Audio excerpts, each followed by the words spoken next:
Praise the lord. యేసుక్రీస్తు దివ్యనామంలో ఉదయకాల సమయంలో ప్రభుత్వ ప్రతిదినం అనే కార్యక్రమాన్ని వీక్షిస్తున్న మీ అందరికీ నా హృదయపూర్వక వందనాలు తెలియజేస్తున్నాను. ఉదయకాలంలో దేవుని బిడ్డ హృదయంలో కలవరం, కలత, దిగులు, ఆందోళన ఉందా?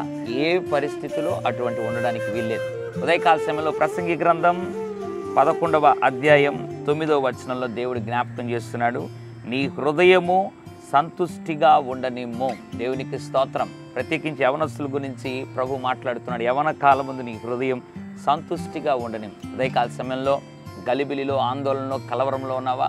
అన్నిటినీ పక్కన పెట్టి నీ హృదయాన్ని సంతృష్టిగా ఉంచుకోగలిగితే గొప్ప కార్యాలు దేవుడు చేస్తాడు. నీ హృదయం నిండా శాంతి, సమాధానాన్ని దేవుడు ఉంచుతాడు.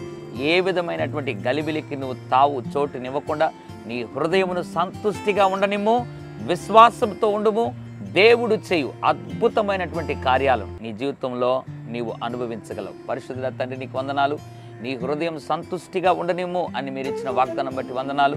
ఎంతమంది అయితే హృదయంలో గలిబిలి, గందరగోళం, ఆందోళన కలిగి ఉన్నారో జ్ఞాపకం చేసుకుని సంతుష్టిగా ప్రభువా నాయన, గలిబిలి లేకుండా ప్రభువా, నెమ్మది, సమాధానం ప్రభువా, విశాలమైన హృదయం నీ కొరకు తెరవడానికి సహాయం చేయి. ప్రత్యేకించి యవనస్తులు హృదయమంతా నువ్వు నిండిపోమని, అందరి హృదయాలను నిండమని యేసు నామములో ప్రార్థిస్తున్నాను తండ్రి. ఆమెన్. God bless you.